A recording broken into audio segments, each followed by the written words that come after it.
You up to date on the controversial oil pipeline being built in the Big Creek Lake watershed that supplies Mobile County's drinking water. Plains South Cap is building a 45-mile-long pipeline from Mobile County's 10-mile facility to the Chevron refinery in Pascagoula, Mississippi.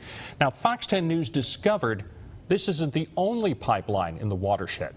There's already another pipeline there, also owned by Plains South Cap. Our Candace Murphy is joining us live in the studio. Candace, tell us, what did you uncover?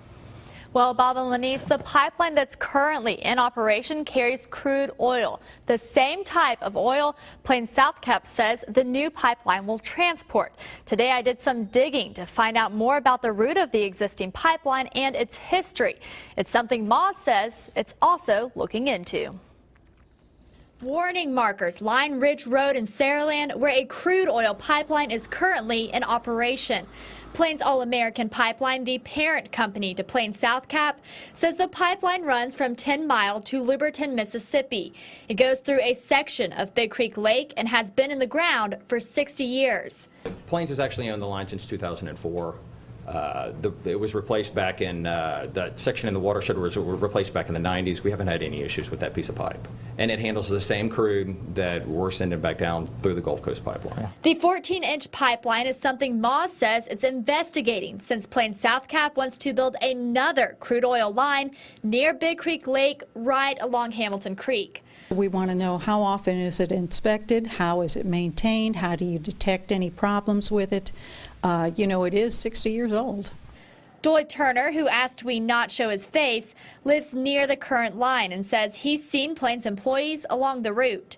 They come 2 weeks ago and checked depths with a gauge, like I guess the depth in between the dirt and the pipeline. They would not give us the depth range. They checked it themselves. They said it is up to date with them, but at different times we up here, when it rains hard, we can actually see the pipeline visible. Turner says the visible line is a recipe for disaster. If we got to maintain the roads with our only personal equipment, if we damage the pipeline, we've been told numerous times that we would be liable for it. Moss says thankfully the current line is in the northern part of the watershed and farther away from the intake where the new pipeline is set to be built. But that doesn't ease their worries. The pipeline which we see right here. The pipeline that we're concerned about is the one that goes over here. Moss says its goal is to get the new pipeline out of the Mobile County watershed. Plains filed a lawsuit against Moss to seize its property for the right-of-way of the new pipeline that's under construction. Moss says it has not been served the papers yet, and it's still waiting on a safety report about the pipeline from Kellogg Brown and